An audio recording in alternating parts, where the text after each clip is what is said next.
નમસ્કાર મિત્રો, સ્વાગત છે તમારું ગુજરાત માહિતી યુટ્યુબ ચેનલમાં। આજના તાજા અને મહત્વના આપસોનો ઉપયોગ એવા 20 મોટા સમાચાર વિશે વિડીયોમાં વાત કરીશું, તો છેલ્લે સુધી જોતા રહેજો। આજના સૌથી પહેલા સમાચાર વિશે વાત કરીએ તો સિમ કાર્ડ નેટવર્કને લઈને મોટો નિર્ણય લેવામાં આવ્યો છે। બધા ગામોમાં કોઈપણ સિમ કાર્ડમાં કોઈપણ નેટવર્કમાં તમે ચલાવી શકશો। ભારે વરસાદના લીધે જામનગર, દ્વારકા, કચ્છ, રાજકોટ, વડોદરા અને મોરબી જિલ્લાઓમાં મોબાઈલમાં જે પણ સિમ કાર્ડ હશે તે સિમ કાર્ડમાં એક્ટિવ કોઈપણ કંપનીનું નેટવર્ક મળી જશે। કચ્છ, મોરબી, વડોદરા, રાજકોટ, ખેડા, આણંદ, જામનગર, પોરબંદર અને દ્વારકા જિલ્લામાં આવતા બધા ગામોમાં કોઈપણ સિમ કાર્ડમાં કોઈપણ નેટવર્ક તમે ચલાવી શકશો।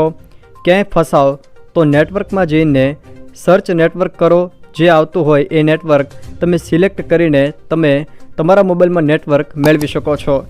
ઘણીવાર એવું બનતું હોય છે કે ભારે વરસાદના કારણે મોબાઈલમાં નેટવર્ક આવતું નથી, તો તમે આ રીતે નેટવર્ક મેળવી શકો છો। ત્યારબાદના મહત્ત્વના સમાચાર વિશે વાત કરીએ તો ગુજરાત પર વાવાઝોડાનો ખતરો તોળાઈ રહ્યો છે। ડીપ ડિપ્રેશન વધુ મજબૂત બન્યું છે। જોકે હવે કચ્છમાં વાવાઝોડાના એંધાણ જોવા મળી રહ્યા છે, જેના કારણે સમગ્ર ગુજરાતમાં પણ ભારે પવન ફૂંકાઈ શકે છે।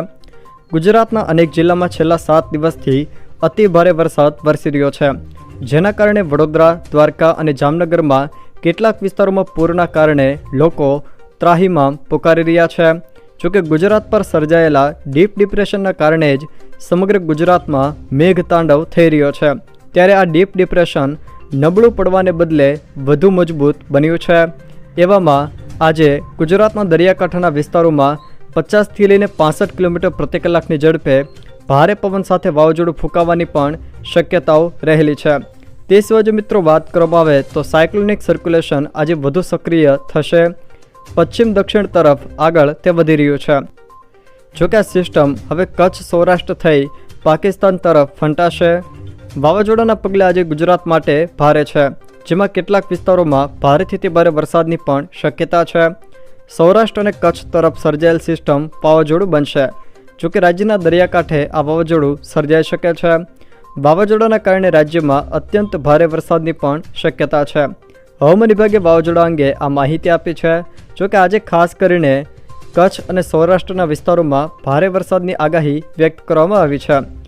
ગુજરાત હવામાન વિભાગ દ્વારા જણાવેલી આગાહી પ્રમાણે આજે કચ્છ, મોરબી, જામનગર અને દેવભૂમિ દ્વારકા આ જિલ્લાના છૂટાછવાયા સ્થળોએ ભારેથી અતિ ભારે વરસાદની આગાહીના પગલે ઓરેન્જ એલર્ટ આપવામાં આવ્યું છે, તો પોરબંદર, રાજકોટ અને જૂનાગઢ આ જિલ્લાના છૂટાછવાયા સ્થળોએ ભારે વરસાદની આગાહીના પગલે યલો એલર્ટ આપવામાં આવ્યું છે।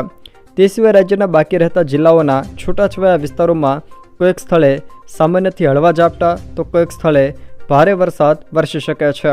ત્યારબાદના મહત્ત્વના સમાચાર વિશે વાત કરીએ તો સૌરાષ્ટ્રમાં અંધારપટ 600 ગામોનો વીજ પુરવઠો ખોરવાયો। સૌરાષ્ટ્ર કચ્છમાં મુશળધાર વરસાદને પગલે અનેક વિસ્તારમાં વીજ પોલ ધરાશયી થયા છે, જેને પગલે અનેક ગામોમાં વીજ પુરવઠો પણ ખોરવાયો છે। 600થી વધુ ગામોમાં વીજ પુરવઠો ખોરવાયો છે, જેમાં જામનગર જિલ્લામાં સૌથી વધુ અસર પહોંચી છે। આ ઉપરાંત ભારે પવનને લીધે 4 દિવસમાં જ PGVCLના 1122 વીજ પોલ ધરાશયી પણ થયા છે। ત્યારબાદના મહત્ત્વના સમાચાર વિશે વાત કરીએ તો ગઈકાલે સવારે 6 વાગ્યાથી લઈને સાંજે 6 વાગ્યા સુધીમાં 210 તાલુકાઓમાં વરસાદ વરસ્યો છે, જેમાં સૌથી વધુ વરસાદ કચ્છના માંડવીમાં 11.29 ઇંચ વરસાદ વરસ્યો હતો। જોકે મુદ્રામાં 7.40 ઇંચ, અબડાસામાં 5.7 ઇંચ, અંજારમાં 2.48 ઇંચ અને ગાંધીધામમાં 1.96 ઇંચ વરસાદ વરસ્યો હતો, જ્યારે દેવભૂમિ દ્વારકા જિલ્લાના દ્વારકા તાલુકામાં સૌથી વધુ 5.5 ઇંચ વરસાદ નોંધાયો હતો। ત્યારબાદના મહત્ત્વના સમાચાર વિશે વાત કરીએ તો અંબાલાલ પટેલ દ્વારા ભારે વરસાદને લઈને મહત્ત્વની આગાહી કરવામાં આવી છે। અંબાલાલ પટેલે આગાહી કરતાં જણાવ્યું છે કે કચ્છ પર સક્રિય સિસ્ટમ 30 ઓગસ્ટ સુધીમાં દરિયામાં જશે। રાજ્ય પર બનેલા ડીપ ડિપ્રેશનને કારણે સમુદ્રમાં તોફાન આવશે। 75થી 80 કિલોમીટર પ્રતિ કલાકની ઝડપે તેઓએ પવન ફૂંકાવાની શક્યતા પણ વ્યક્ત કરી છે। જોકે 10 સપ્ટેમ્બર સુધીમાં રાજ્યમાં વરસાદ થવાની સંભાવના તેમણે વ્યક્ત કરી છે। સપ્ટેમ્બર મહિનામાં વરસાદની આગાહી કરતાં અંબાલાલ પટેલે જણાવ્યું છે કે ગુજરાતમાં સપ્ટેમ્બર મહિનાની શરૂઆતમાં એટલે કે 1 અને 2 તારીખે વરસાદ થવાની શક્યતાઓ રહેશે। ત્યારબાદ સિસ્ટમ પર સિસ્ટમ બનશે અને 4 તથા 5 સપ્ટેમ્બરે પણ વરસાદ થવાની શક્યતા રહેશે. ભારે વરસાદની આગાહી કરતા અંબાલાલ પટેલે જણાવ્યું હતું કે 10મી સપ્ટેમ્બર સુધીમાં ગુજરાતના ભાગોમાં વરસાદની ભારે સ્થિતિ રહેશે. મધ્ય ગુજરાતમાં વરસાદની સ્થિતિ ભારે રહેશે, જોકે ઉત્તર ગુજરાતમાં પણ ભારે વરસાદની સ્થિતિ રહેશે. આહવા, ડાંગ અને વલસાડમાં પણ ભારે વરસાદ પડશે. ત્યારબાદના મહત્વના સમાચાર વિશે વાત કરીએ તો જૂનાગઢ ભારે વરસાદના કારણે આટલી એસટી બસો બંધ રાખવામાં આવી છે. હવામાન વિભાગની આગાહીના પગલે ગુજરાતમાં ભારે વરસાદ વરસી રહ્યો છે. જૂનાગઢમાં સતત વરસી રહેલા વરસાદના કારણે એસટી વિભાગે અનેક રૂટની બસ કેન્સલ કરી છે. વરસાદના કારણે જૂનાગઢમાં 35 બસોના રૂટ કેન્સલ કરી દેવામાં આવ્યા છે. મુસાફરોએ આ માહિતી ખાસ શેર કરવી, જેથી અન્ય મુસાફરોને પણ વરસાદી માહોલમાં મુશ્કેલી વેઠવાનો વારો ન આવે.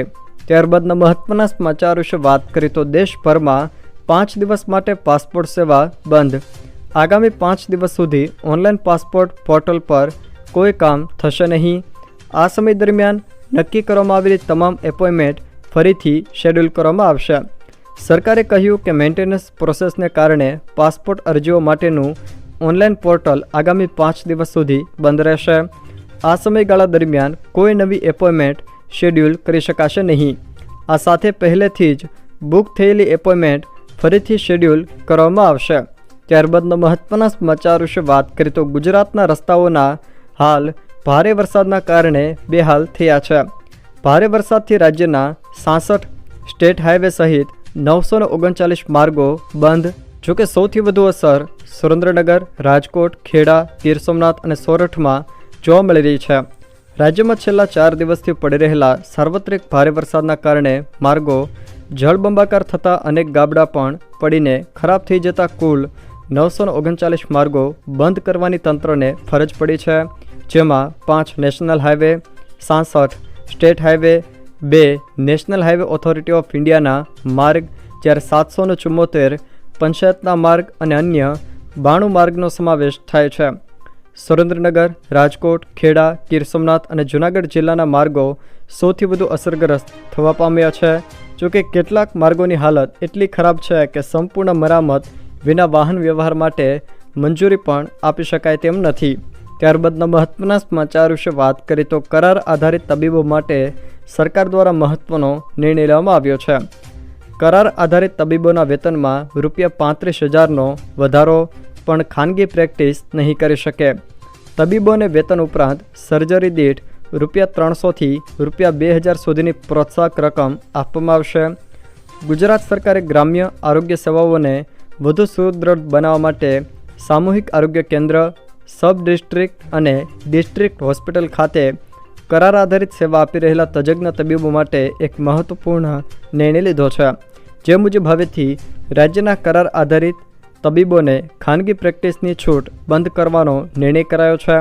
અર્થાત હવેથી આવા તબીબો ખાનગી પ્રેક્ટિસ કરી શકશે નહીં, પરંતુ ખાનગી પ્રેક્ટિસ કર્યા વગર કરાર આધારિત સેવા આપતા તજજ્ઞ તબીબોના પ્રતિ માસના વેતનમાં માતબર રકમનો વધારો કરવામાં આવ્યો છે.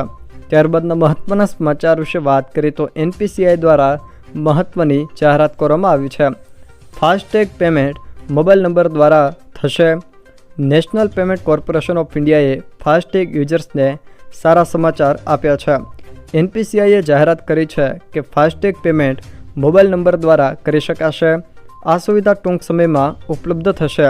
એક્સ પર ગ્લોબલ ફિનટેક ફેસ્ટ 2024ના કેટલાક ફોટો શેર કરતી વખતે NPCIએ લખ્યું કે NPCIનું વધુ એક ઇનોવેશન, માત્ર તમારા મોબાઈલ નંબરનો ઉપયોગ કરીને સરળ રીતે ફાસ્ટેગનું પેમેન્ટ કરો.